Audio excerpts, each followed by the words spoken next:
Dr. Nancy Polushon is a faculty member in the Graduate Education and Leadership programs at Northeastern University and a Special Academic Officer to the Dean of the College of Professional Studies and Vice President, Professional Education.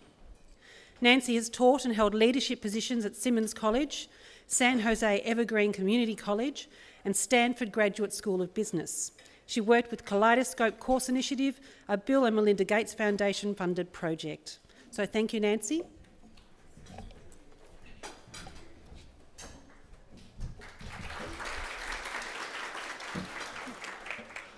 Good afternoon. This is my very first visit to Melbourne, and it's beautiful. You should be very proud. And I arrived yesterday. I think it was yesterday. I've been in a lot of time zones over the last 2 months, so I feel a little disoriented, but really, really happy to be here. It's my honor to present our afternoon keynote speaker, but I do want to take a few moments, an opportunity to express appreciation of the expanding partnership between our universities, Swinburne and Northeastern. As discussed this morning by Jeffrey, it's a very valuable, important partnership. And it's my role to bring greetings from the Dean of our college and also to speak on behalf of my colleagues at Northeastern who have done groundbreaking work to get this partnership off the ground. And I'd actually like to ask them to stand. Dr. Leslie Hitch and Rick Arrowood.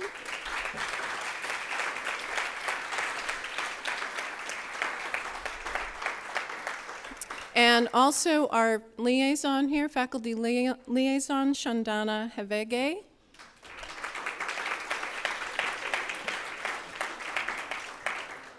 My job at Northeastern as special academic officer, I have a 3-word job description. I've been dreaming of this my entire career. It's to advance strategic initiatives.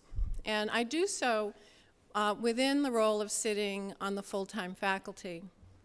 So I've worked internally at the college to build systems for faculty governance, for faculty development and scholarship, and also faculty engagement with the mission of the college, which is to be global.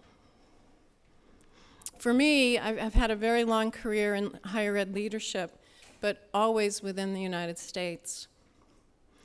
I'm reminded of a refrigerator magnet I had in my kitchen while bringing up 7 children. Be the change you wish to see in the world. And I'm delighted to say my children lived that. And so when I told them this summer that Mommy was going to Vietnam for 4 weeks, I reminded them of the magnet because I voluntarily took a teaching assignment there to teach ethical leadership, gently nudged by Dr. Hitch and Mr. Arrowood. It was certainly a life-changing experience. I have not yet processed it. And I realized I could not advance this strategic initiative at Northeastern without living that experience. And so I spent 4 weeks in a heightened state of what Christian earlier called vulnerability. And today's proceedings are certainly going to help me process that. One of the points discussed today had to do with compassion. And my impressions of our afternoon keynote speaker, Rowan Lawson, very much tie in with that discussion we've had today. I've only met Rowan twice, once through social media. While I was on my flight to Ho Chi Minh City, I emailed him through LinkedIn. And then I met him today. But in a short time, I could see he's a man of compassion. And compassion is what has driven more than 20 years of global business experience in marketing and business strategy for international firms, including Bose and Kodak, among others. He is in his hometown. And ironically, we're meeting here in person, but we both live in Boston, about 20 minutes from one another. So I feel like I should have a T-shirt on. I'm a neophyte global freak. So after meeting here, it is my great honor to introduce Rowan. He reminds me of the refrigerator magnet. Be the change you wish to see in the world. He has much to share with us about his experience, and I'm very pleased to present him.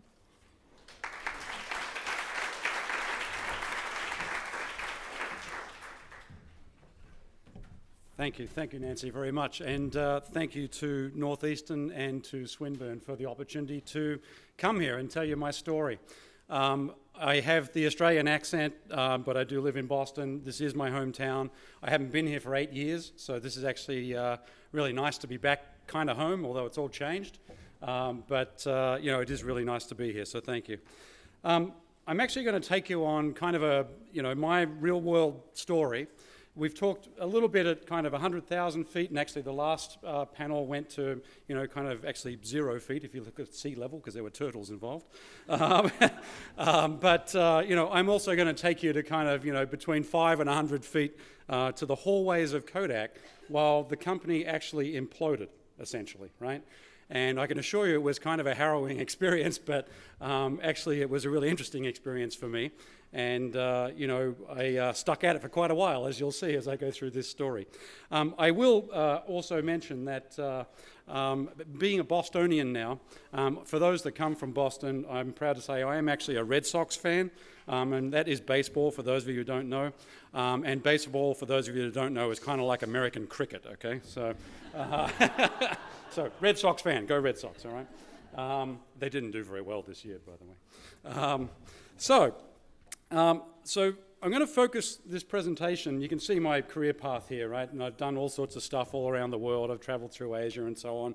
Nancy and I were chatting about Vietnam, and I've been there. It's a great place, and actually a very interesting place. I'm going to actually focus in on the time from about 2006, about mid-2006, through to the declaration of bankruptcy with Eastman Kodak Company. And the reason I'm going to do that is that most people know the Kodak that kind of delayed its transition to digital, and really due to the inertia of its film business, and therefore kind of missed the digital opportunity, right? There's been lots of conversation about that. People kind of put that in a bow and say there it is, and that's because they were slow and all that stuff. Therefore maybe they didn't know it was coming. Well, they did know it was coming, but actually there was a lot of inertia in that company, and in fact what most people don't know is that when the leaders that had that inertia with film actually left the company, usually through retirement or just leaving the company, the new ones that were brought in actually had similar shortcomings, because the new ones that were brought in, most of them came from Hewlett-Packard, and they were inkjet printing people, right? And their view of the world was, so in the film world was film will never die. And I was a digital guy, right? So film will never die. I can't believe that'll ever die, so life is great, right? Well, they kind of died, and they went away, right? And then we got the HP guys, right, and gals, and very intelligent people, but they came in with 20 years or more of experience with inkjet printing. And in their world, even though we could predict that inkjet printing was actually a declining market, in their world they said this is going to be great, it's highly profitable. If we take a tiny share of that, we're going to be living like kings, right? That was kind of the story of the day. So, but that's the same as the film problem, which is, film will never die, inkjet printing will never die. Well, guess what? Got news for them, right? So this is really a story about, not really just about me, it's about the team that I worked with and had a great pleasure of hiring in many cases. And obviously it's going to be from my perspective, as you're already hearing. But I also would like you to think about what you've heard so far from the previous speakers and just connect some of the dots. I mean, there's been kind of light bulb moments for me going off all morning as I hear some of the various conversations about leadership and so on, and so hopefully you'll see some parallels there. I will also say that actually this is the first time in probably 20 years of being or more than 20 years of being a corporate America guy, diaspora is not a corporate word.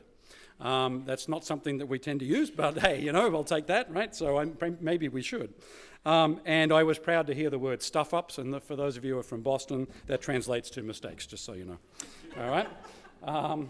So let's get going. So in 2006, I was actually living in Atlanta, Georgia, and with my family, and you know, my family's been wonderful for me. They've followed me around the globe, and I was actually asked to join what we called Retail Systems Solutions, which was commonly known as the kiosk business, right?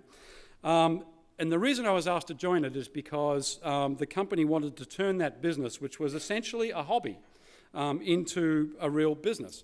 And when I say it was a hobby, it was losing to the tune of about $50 million a year. It had an advertising budget of about $45 million a year, or $43 million a year, I should say.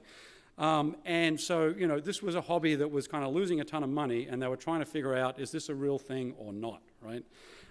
So the products that I inherited were all standalone kiosks, which essentially would make prints from prints, by and large, and you could also plug a memory card in these things and spit out a photo print, right? There wasn't a lot of innovation in it. I mean, the focus on these things was all about print quality, right? So it was still living in the world of prints are forever, right? Kind of there's your first bad sign, right? But nonetheless, you know, there seemed to be opportunity, and it seemed like a fun idea at the time and a fun project. So I took it on. It was also becoming pretty apparent that the advertising dollar spends from this business were becoming increasingly promotionally focused. Translated, lots of buy one, get one frees, lots of discounts and all that kind of stuff. That's usually a really bad sign, because that means you're in a category that's commoditizing, right? So not good, right? But as I said, fun project, and actually what was behind me actually working at Kodak fundamentally is I really wanted to help people share their stories with their families and friends, help them connect with their families and friends. That was why I was there. That was what was driving me to stick it out. So what we did, we got together, and the first thing we did was, okay, we need to whack this advertising dollar budget because we're losing $50 million a year. You can't spend 43 and lose 50. That's a bad scene, right? So we cut it to 25, and we obviously decided we needed to build a customer-centric organization structure that would actually, focus on what we could do to actually grow this business and make it a real profitable business. And also, we decided we would shift some of the spend, including the advertising dollars, to R&D, because we needed to fuel growth. There was not enough innovation in this thing. So we needed to fuel that growth. So, with only 3 on the marketing team, we need to hire and find a path to grow. So we planned all these changes, as you can see here, and then, by the way, those changes, I'm being flippant about it, they took months. I mean, this was your typical corporate structure thing, right? Our strategic plan was, and I built the thing, so it was 128 pages. It was in PowerPoint, I think in PowerPoint, right? So it was 128 pages of PowerPoint. And it had every kind of corporate assessment you can think of or dream of, and then some. So we assessed, obviously, our own capabilities, we assessed the market, we assessed all sorts of stuff, right? And so fundamentally, we got what we expected. We started to build scalable systems, and we did build an opportunity to grow, but we still needed to build a team. But there was kind of trouble brewing outside of the boardroom. There was already trouble brewing from the fact that film was dying, but there was starting to be trouble brewing outside of the boardroom, even on the digital side, right? So at the corporate level, Kodak actually used to run what we call war games, which are military methodologies and doctrine applied to business problems, right? And actually, I'm quite a big fan of them. I was involved in all 3 of the large war games that Kodak ran. So, we did 3 of them. We did digital cameras, we did inkjet printers, and we did photo printing. I actually ran the Canon team. So a war game involves essentially setting up channel partners, and you run a team that studies a channel partner and actually behaves like the channel partner. And in my case, I was the Canon guy. I headed up the Canon team, and that was in the case of the digital cameras, that was the camera company. But in the case of inkjet printers, Canon also made and still makes inkjet printers. So I headed up the Canon team for both of those. And in the inkjet printer war game, for example, the Kodak team actually, put in place the low ink price strategy, which is what actually Kodak did in the end. And the idea was that would cause HP to reduce their profit pool. HP's profit, about 150% of it, literally, was coming from their ink. So this was our way to kind of get into this business and actually, become a real player there. However, the actual war game did show that what would happen is that HP would reduce, and other players too, would reduce their hardware prices to the point where you could buy hardware cheaper than the cost of ink. And that is true today still, actually. Ultimately, what really this was projecting is that the profit pool of the industry is going to tank, right? And that was a clear signal from the war game on inkjet printing, right? But with a team of ex-HP execs that totally believe that the inkjet printing game is never going to die, right? It's going to be profitable and we're all going to live like kings. In the end, history shows that outcome of this war game was clearly not taken into consideration, and it accelerated the death of the company, actually. That was kind of the inkjet piece, right? Ultimately, that blind spot, and I'll give you a little story just on the blind spot on the film side. I'll just back up a little bit. I even got asked, I was kind of this digital guy in marketing, and I got asked to do an assessment of something called digital film, right? So I was the director of worldwide marketing for the digital camera business, and I'd spent a lot of time, changing the design of these products, which were essentially like really ugly plastic bricks, into something that people actually wanted to buy. So, or translated, it was kind of a US company shipping US stuff and trying to feel like we were global, but we weren't. So we realized we had to design for Europe, sell in the rest of the world, which is what we did with much nicer designs. But I was asked to assess digital film. Now, one of the key issues with photography, or with digital photography, or one of the key benefits of digital photography is when you take a shot and you don't like it, you can delete it, right? It's pretty obvious, it's free, it's nice, we love it, right? And it actually means you can shoot more pictures to get exactly the right thing, right?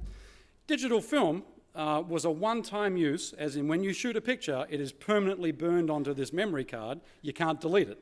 So I was asked to test digital film, right? And I kind of said, you got to be kidding me, right? I mean, are you serious, So, and I got told, you must test this. We are thinking of investing in a company that is going to do digital film, and we think it's the next best thing, right? This was already after the failure of APS film and all sorts of other things. So off we trotted to, focus groups and so on in Chicago and actually Boston, funnily enough, and we tested digital film. Well, surprise, surprise, people didn't like it. They actually thought we were crazy, I remember the researcher actually, I was asking him all sorts of different angles. You're kind of trying to find a way to make this thing successful. Is it possible to make this thing successful? And after a while, the researcher looks at me and he says, look, it's horrible, it's hopeless, don't bother, So I went back, I trotted back to Rochester, New York, and I passed on the it's horrible, it's hopeless, don't bother message, right? And the outcome of that, and that went all the way up to the CEO of the company, and the outcome of that was they invested $25 million in this company that made digital film, and obviously wasted that $25 million. So there was more cash out the door, right? So, not good, right? So, at the end of the day, these war games were fun, and we got great predictions out of them. In the photo printing world, I headed up the Walmart team. So I had worked with Walmart and with Best Buy and so on in the United States. So I headed up the Walmart team. I knew them pretty well. Pretty tough company to actually be a supplier for, but I knew them pretty well. And we played that absolutely by the book, as we were meant to do in that arrangement, in that war game. And I kind of won, if you call it winning being a good thing, I won the war game, right? By winning the war game, what that meant was we proved to the leadership team that the profit pool of photo printing was actually going to essentially go to retailers as they traded one supplier off against another, commoditizing the category, and therefore, again, no profit pool in the end, and kind of death and destruction for photo printing, right? So my team and I, after winning this war game, we were all pumped up about winning the war game, and then just kind of like, I'm not sure this is a really good thing. We were called into the CEO's office, and he gave us a grilling, and then some, right? He told us he didn't think that we'd played it fairly. We had all of that, right? Why did you do that? Did you play it correctly, etc.? So we were there for, actually it was a couple of hours, and it was a pretty uncomfortable meeting, I'd have to say. We played it fair, and we told them how we got there. And in the end, he kind of pointed out the window, And this is on the 17th floor of the Kodak office, which has a view outside of Rochester, New York. And you can see over 1,000 acres of manufacturing facility from the windows of the CEO's office, right? He pointed out the window, it was a true story, he pointed out the window and said, well, what the heck am I supposed to do with that? And he's pointing at the manufacturing facility, right? And one of the guys I was working with, who is a friend of mine today, sort of said, well, manage for cash, you know? And so what else are you going to do, right? So after that, you know, there were price increases and so on the paper business there. But, you know, I still thought I could save the company because I was this digital guy in kind of an analog world. And I guess like a bad relationship, I figured I could kind of change this company, right? I really did. I'm kind of crazy now, but I really did. So, you know, we kept going, and I kept wanting to help people kind of share their stories and connect with their family and friends. So back to Retail Systems Solutions, so zooming back into the kiosk world, right? So one really neat thing about the ex-HP crew that came in was that they had a really strong desire to ramp up the marketing team strength at Kodak. And so I was asked to represent, as the head of marketing, to represent the RSS, or Retail Systems Solutions, otherwise known as the kiosk business, on a small team of managers, and, you know, together with a, surprise, surprise, an ex-HP-based consultancy group, right? And so we structured and trained and built our plans and all that kind of stuff. And we decided that we were going to build a structure that would have no more than 2 levels inside the organization. So it was going to be really wide and really flat, right? And the reason for that is that we wanted to make sure that we were as agile as all get out, right? So the bad news was that using the methodologies of these ex-HP consultants, who were actually great people, they were very sharp people, their model told us that we needed 45 marketing people, seriously, right? And we were kind of looking at the financials of that, just saying this just isn't going to cut it, right? So, so the GM and I decided we would actually would be willing to go to 23, which was a big marketing team. And that was absolutely against the wishes of the consultants, and was absolutely against the wishes of the senior management of the company. But we did it, thankfully, and it was the right thing to do, as history showed. So it came time to hire. And Kodak was constantly laying off people. This was a layoff machine, right? So, you know, we were forced to look internally. We couldn't go externally to find what we wanted. We had to look internally. So, you know, the GM and I of the kiosk business spent literally weeks building our attack plan. And this is kind of what's not meant to happen when you're doing restructuring, but we did it because we really wanted to make sure we had a winning team that could actually change the game in this business. So we spent weeks assessing the people that were about to go into a ranking process, which is a death and destruction scenario for anybody that's been to a ranking process. It's awful, because what happens is your name goes into a pool and people sit in a room and they judge whether you've got the skills the company needs to move forward. And if you don't, you get ranked out, and you get a package if you're lucky, and you're out of the company and you're looking for work. So it's a death and destruction scenario. So we actually selected what we were looking for. We had kind of the top people we wanted, and we had the number 2 people we wanted, and so on. And again, you're really not meant to do that in this ranking process, but we did it because we really wanted to have the best team. And the outcome of that was I did get about 90% of the first choices that I was looking for, and I'd been at Kodak long enough where I knew a bunch of these people, so I kind of had a good idea what I wanted. And I did get my second choices actually filled the last 10%. So we managed to pick what I would describe as the dream team, actually. And the really neat part about doing what we did was I was actually able to sit down with every member of that team, the 23, and I could tell them, and it was true, I would look them straight in the eye and say, we picked you because you're the best of the best, right? That's why you're here. We're going to make a difference. We're going to change this business to be the best of the best. And we're going to be, you know, generating profitable growth. And it was pretty motivating for these people. Rochester's a small town, for those of you who don't know it. It's nowhere near New York City. It's about 350 odd miles kind of northwest of New York City. It's closer to Niagara Falls, actually. And it's a small town. And if you're out of work in Rochester, New York, this is going to be a tough living, right? So they were pretty happy to be there, and it certainly set up this dream team of marketing. I will point out, you know, the environment that we were in, as I said, Kodak is a layoff, or was at this point a layoff machine. We'd already laid off something like 13,000 people. I'd already laid off personally over 100 myself. And I can tell you it was never fun, and it was rarely deserved, but it was always necessary, unfortunately, right? So, you know, this was such a layoff machine that I could make one phone call, not even have to ask the GM of my business. I could make one phone call and a layoff process would be engaged. Nobody had to be trained at it because we all knew it so well. So we were an absolute layoff machine. So in this death and destruction environment, I had a brainwave, and I sat down with our GM one day and I said, you know, I don't want this dream team that we've just hired, I don't want them to be involved in this death and destruction, because we were at Kodak office, which is, you know, surrounded by death and destruction, right? So I don't want them to be involved in it, I don't want to hear it, I'm not interested. We're trying to grow, we're trying to build a real business, we've got to get our own culture, we've got to get out of here, right? And fortunately at Kodak there was plenty of empty space available, so we actually did move to what was called Building 205, still there today, and we moved lock, stock and barrel to that building, the entire business. We moved R&D, we moved all of marketing, we moved all the management, all of operations, and we even had our manufacturing team based there.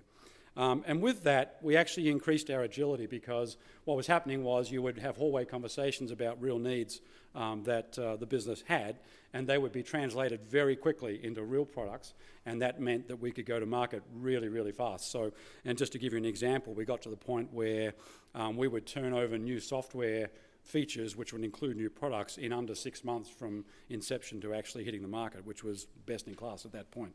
So we were doing that in this death and destruction scenario all around us, right?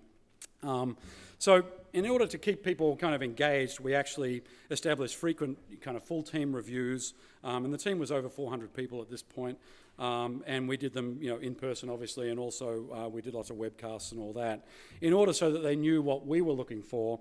And we kind of minimized a little bit how much we talked about what was going on at Kodak. We had to share it because Kodak was the paycheck, right? But we modestly focused on the Kodak stuff, and we really heavily focused on what we wanted with our culture in retail system solutions. So back at the corporate level, there was increasing desperation occurring. And you know, we went from we can save Kodak to kind of thinking, you know, maybe we can save Kodak if they don't bleed us dry, right? So the inertia at Kodak was still kind of not so much on the kiosk business, which by now was starting to turn a profit. And in fact, we were pretty much the only real profitable business at Kodak at this point. So, but the inertia was still on kind of what I would describe as sexy technology products, like digital cameras, right? And inkjet printers, because inkjet printers was still the strategy. And that meant the corporate marketing teams that I really started to need some help with, particularly on the social media side, they were resisting engaging our business and helping us market our solutions. And in fact, and I won't name names here, but there was one very senior executive team leader that even stated to me quietly, I don't believe in the kiosk business. And he continued to put his resources and spend onto digital cameras and inkjet printers, which were both absolutely burning cash at a hell of a rate, right? So, you know, at the same time, the Kodak gallery staff, which was the online world, and I knew them all well, the turnover was increasing dramatically there because as the need for cash increased, that group was actually starting to get new goals, pretty much every month actually, new goals, to actually turn a profit as rapidly as possible, and there was nobody in the online world back in these times that was making any money at anything. In fact, you know, if you look at Amazon.com today, they're still not making any money. So, you know, the gallery staff turnover was really starting to crank up, and you know, they were getting, you know, funding cuts and so on. And about that time, a bunch of us have been chewing on a strategy of, well, maybe we should build an ecosystem, you know, and actually I heard a kind of an ecosystem comment this morning, right? So maybe we should build an ecosystem. And so, you know, we started to actually work on, you know, how could we come up with an ecosystem, which was a bit of an interesting idea, but really difficult to prove. So we figured there was maybe enough time to invest to get this done. But ultimately, the crew that were driving all the money, and the company invested, actually in the end, almost $3 billion into the inkjet printing business. You know, they were desperate to fund that business, and they decided that it wasn't just a bad idea, but to them it was a stupid one because it wasn't aligned with building the inkjet printer business, even though we told them that it could, right? So, and fundamentally, and this is your classic example of management and not leadership, you know, the quote is, and I remember this very well, if you can't show me with certainty how much money we're going to make, stop wasting my time, right? with hindsight, that was already a silver bullet mentality. Clearly the cash was starting to disappear, and that should have signaled that to me. But like a bad relationship, I thought I could go change Kodak, right? So I kept going.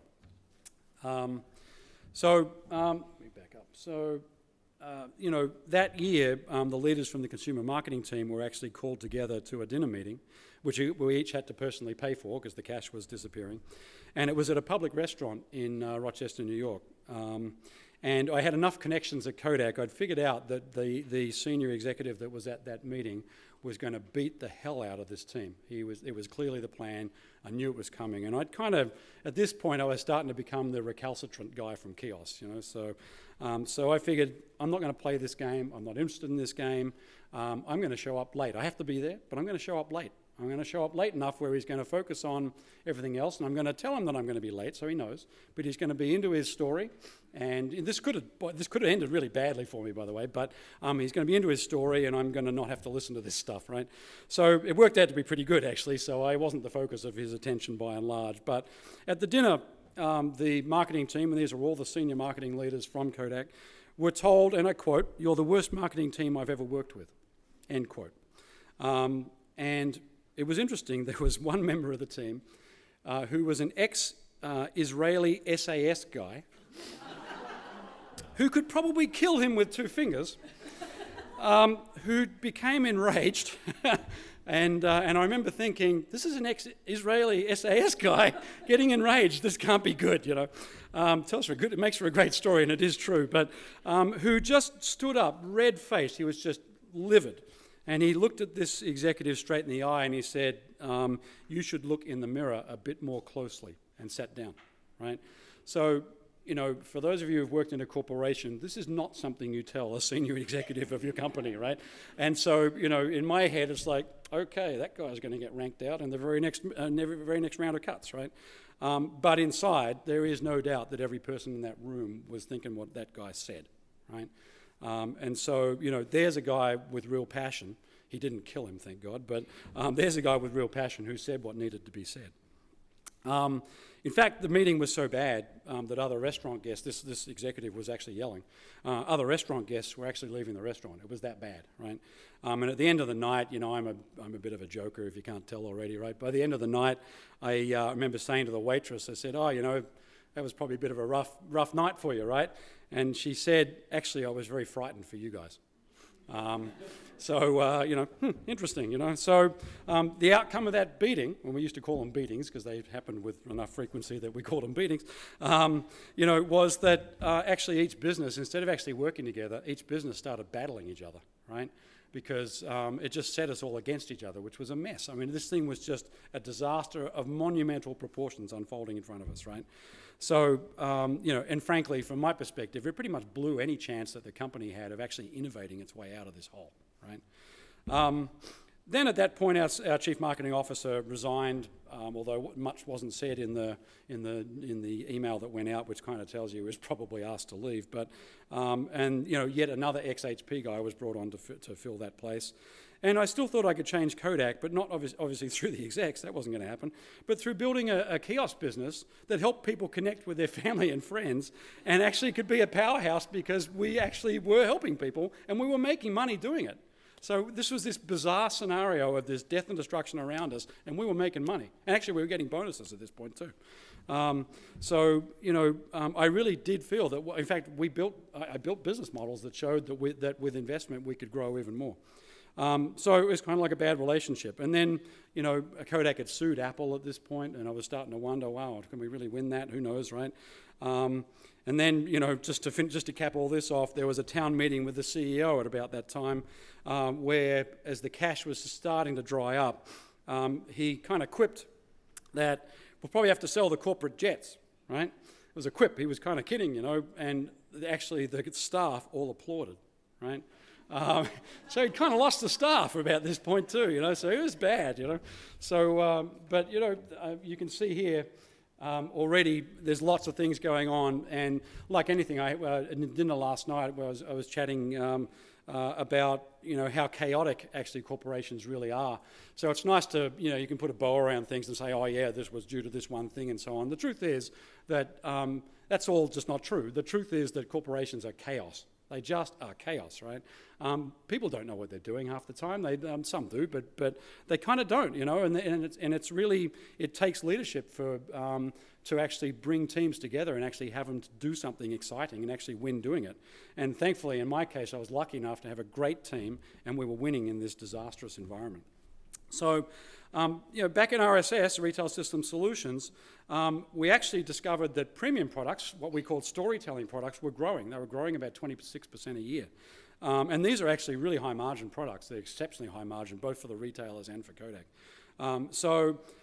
We actually refined our product set and the user experience on the kiosk to really focus on those, and you'll see that still today. If you're in Australia, go to Officeworks, you can see that still today. And if you're in the US, if you go to CVS or Target, you'll see it there.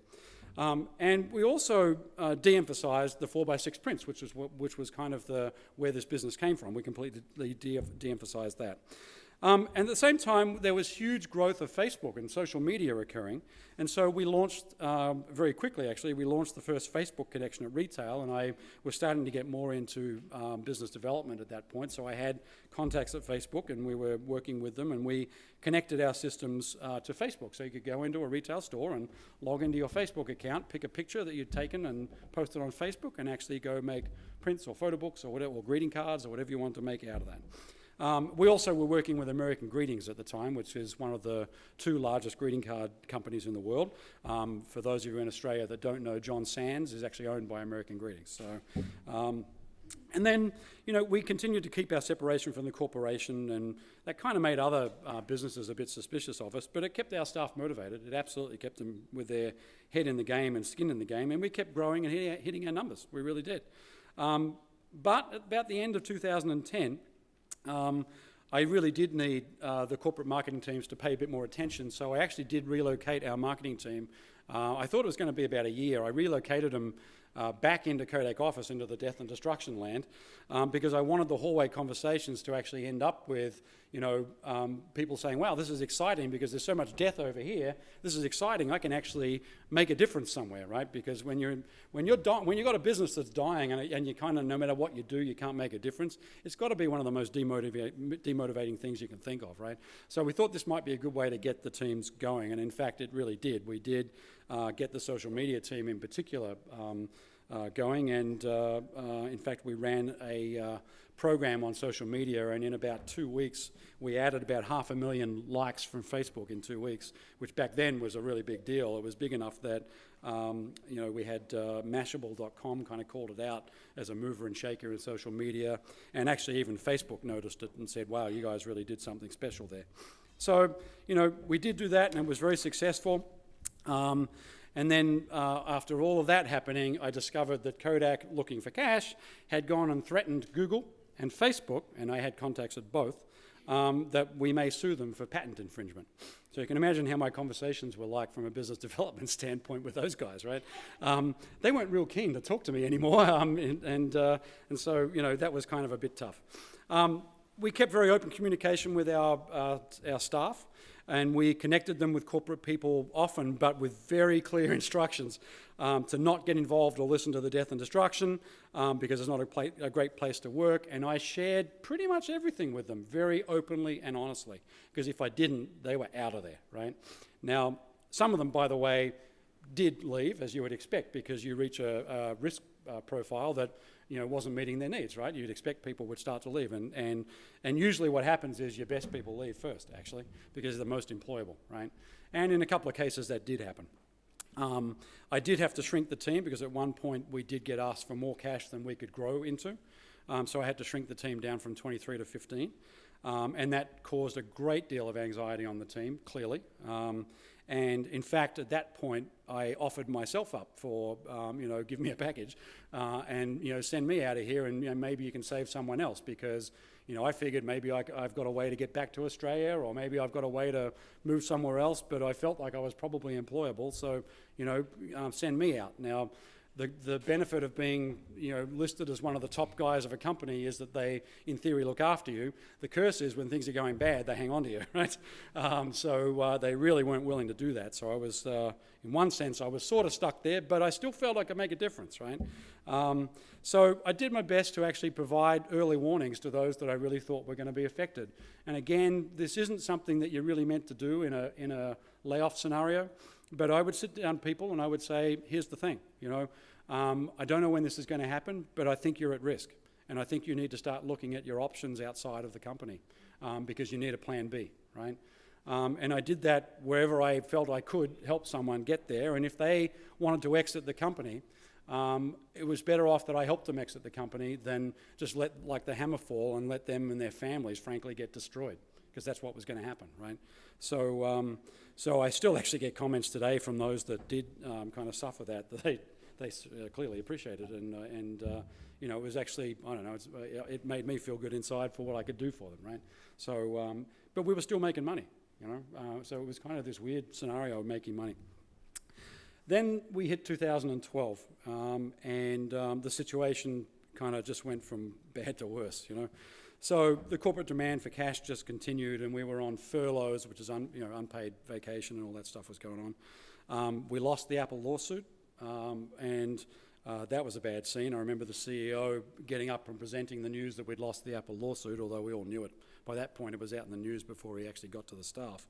And, he kind of just couldn't articulate why, and seemed a bit shell-shocked, honestly. So that wasn't good. The digital camera and the gallery businesses were now closed, and in fact, I was involved in trying to help fire sale the gallery business off to whoever would buy it. And they got really cents on the dollar of the investment, and essentially all the customers got transferred to another online business. And the digital cameras were being, fire saled off. You could get them pretty cheap at that point. So at that point, the ex-HP chief marketing officer said, "I'm done," and left. And worst, if you hadn't worked it out, HP was kind of our arch enemy. He left and he went back to HP, So that was bad. And so at that point, Kodak announced Chapter 11 bankruptcy, which for those of you in Australia, that doesn't mean you stop trading. It means you actually get the chance to fight again. You go to court. All of your contracts are rendered null and void. So if you're a supplier, it's a bad deal, right? And you get to restructure. So this happened, by the way, the Chapter 11 thing happened. Our retail customers were asking us, what's going on? We're hearing rumours of bankruptcy, and we were told by the executive team, you can confidently tell them, we will not declare bankruptcy. That is not in our plans, not going to happen. And so we told them that.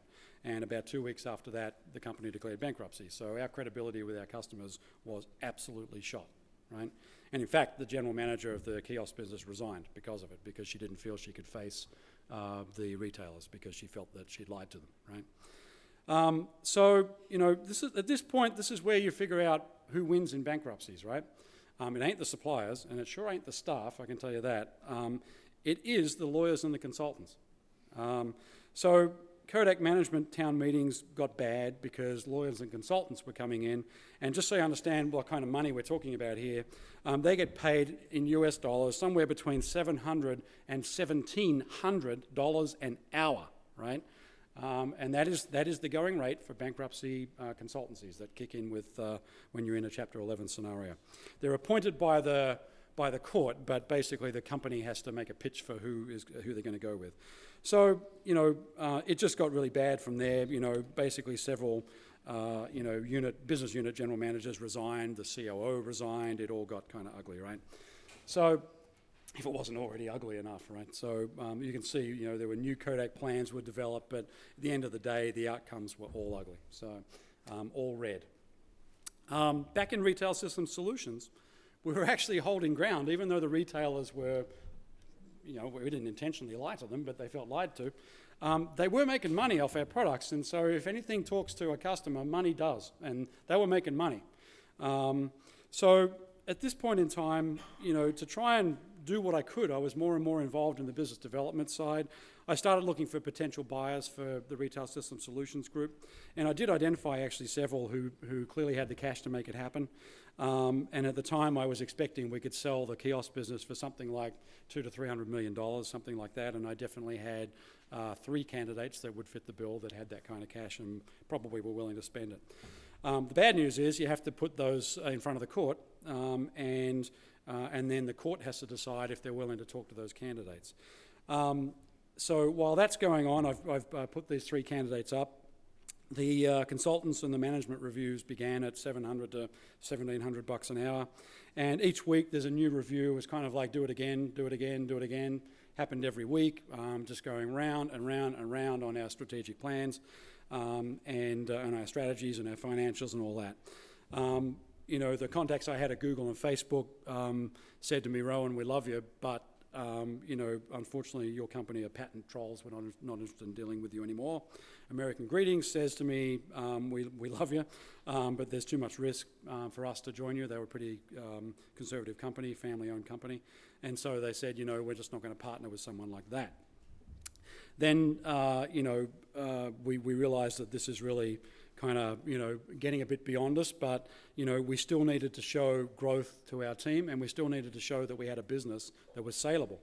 And we had a gap in our portfolio, which was actually desktop software and mobile software. We had a gap, and it was going to take us probably 2 or 3 years to internally develop those technologies. So in the end, I hit the road, and I actually found a company in Silicon Valley, and we actually, believe it or not, in a Chapter 11 bankruptcy environment, I actually organised an acquisition of a company into Kodak for this kiosk business in order to try and give us a ramp out of this mess, right?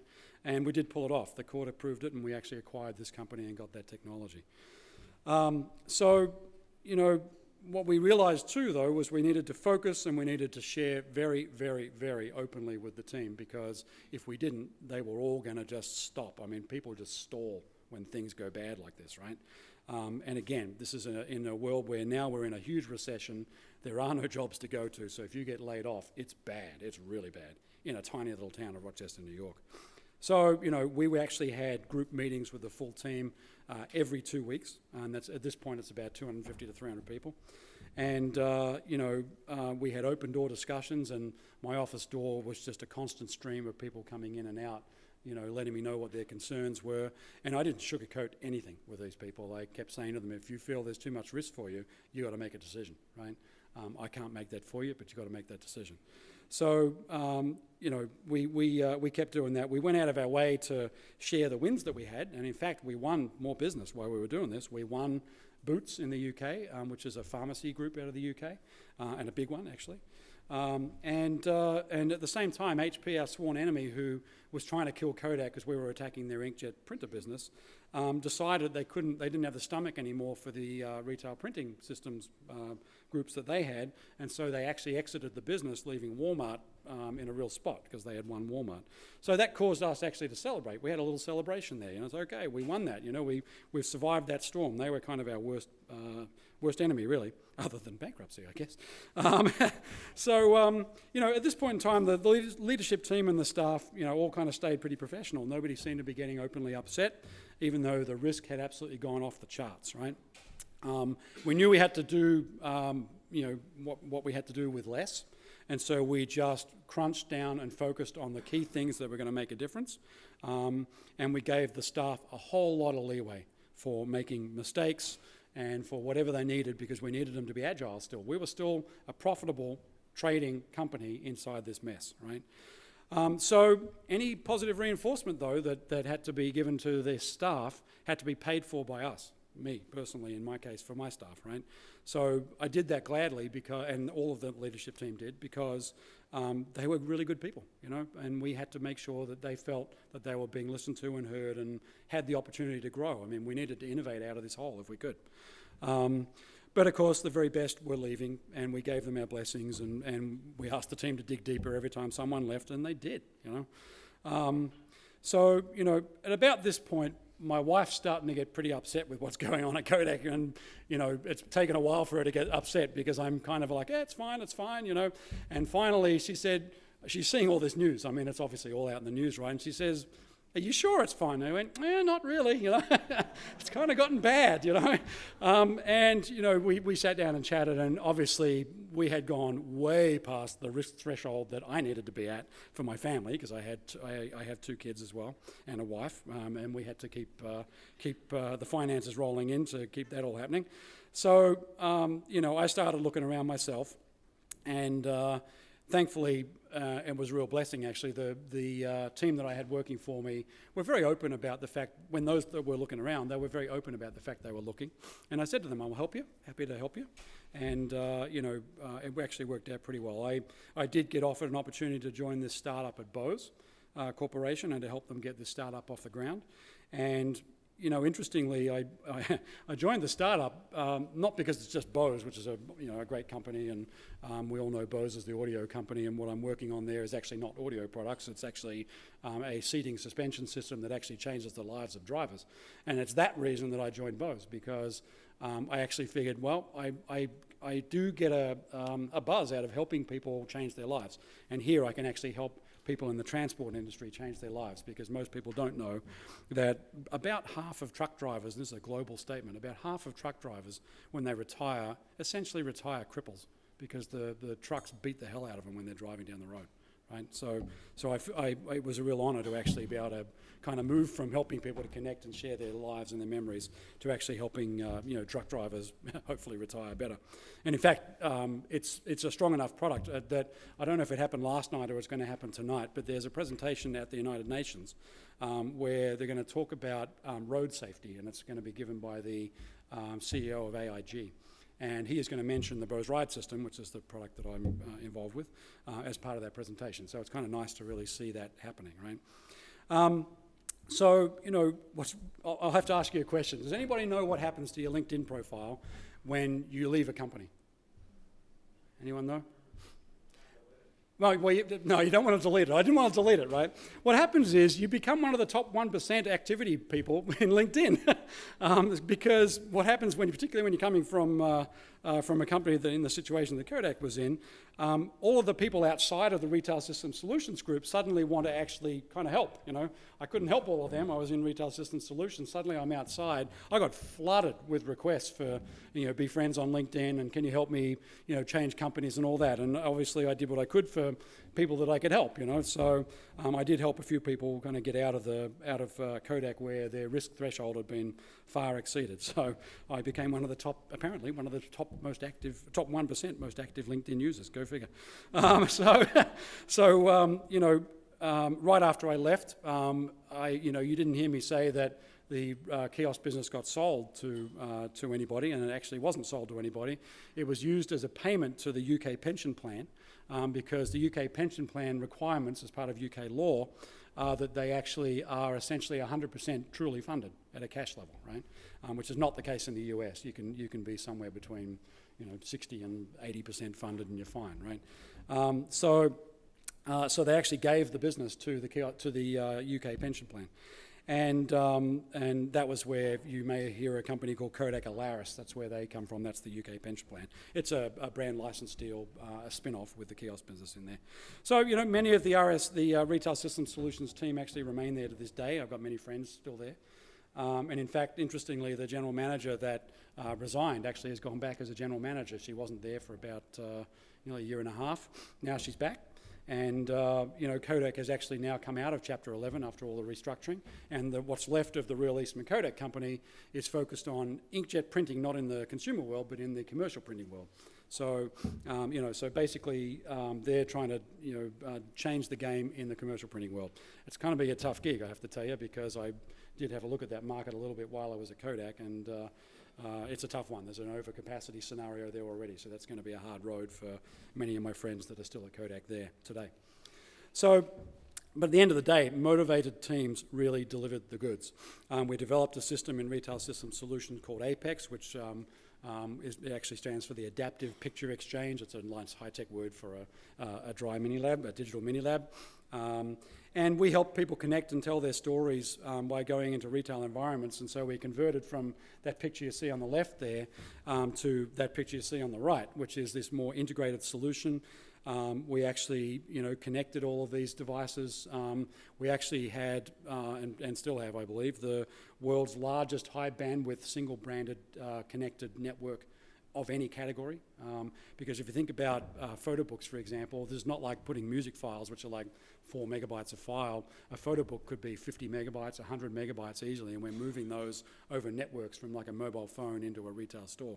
So you have to have a very high bandwidth technology. So those are all in place, and the company is still actually trading profitably to this day. So that's good news. And the team delivered these in, as I said before, CVS and Target in the US and others, and Officeworks here in Australia. You would see them. So I essentially, when I joined the Retail Systems Solutions Group, we started with this thing, which is kind of ugly and boring and did one thing. We connected with our target, and we actually connected Facebook and online and all that kind of stuff. And, by the end, we were getting noticed. I mean, that's Carrie Underwood, if you don't recognise her. And no, that's not a paid placement. She actually showed up in a store, and this was in Irvine, California. And I got this phone call from the store manager that said, Carrie Underwood's in my store, And I said, really? Okay. And he put her on the phone, and he just literally just put her on the phone, and she says, hello?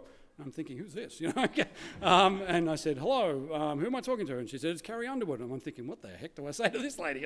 So anyway, I had a chat with Carrie Underwood, and I asked that store manager to take a picture, and that's the picture. So, in the end, I learned a ton over this experience. It was a harrowing experience, and I wouldn't change it for the world. I made a lot of friends, probably made some enemies too, I guess. I mean, I did not do all the time what the senior executives of the company were telling us we needed to do. But we really needed to be different, and we really needed to be agile, and we really needed to make our own culture. And that's what we did. And as a result of that, we navigated all of this mess of Eastman Kodak Company, and at the end of that, there's a business that's still going today with about 250 odd people still in there. So that's my story, It's kind of a wild ride. That's my wild ride, I'm now a Bose employee. It's nowhere near as wild, I can tell you. It's a different kind of wild, I guess. But I think we've got a few minutes for some questions. So if anybody's got any questions, please call them out. I'll do my best to answer them. And if I can't answer them, I'm happy to follow up and find out. So we've got a question over here.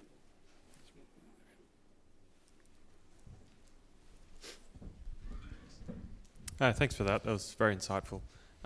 Just a quick question.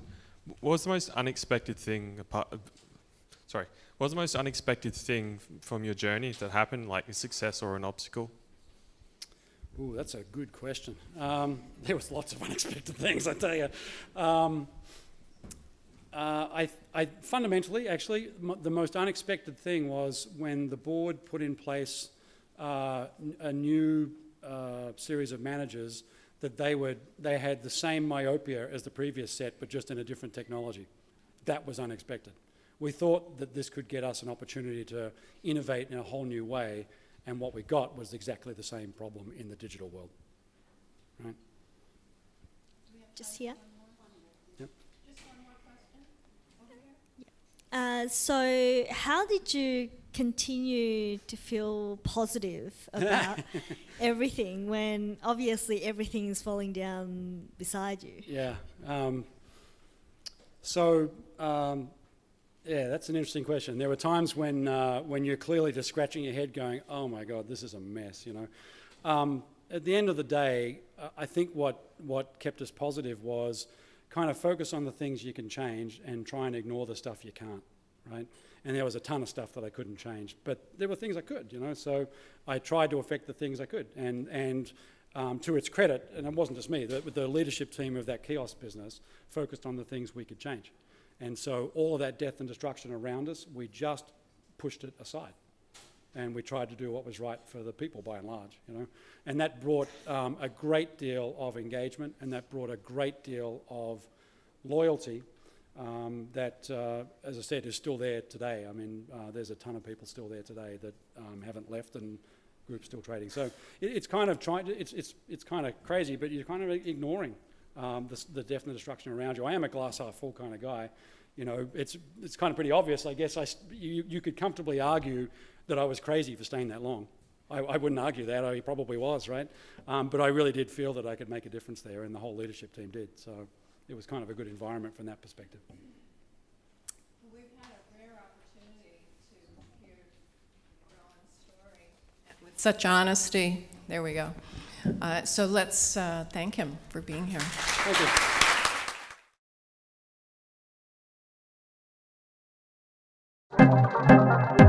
This has been a Swinburne production.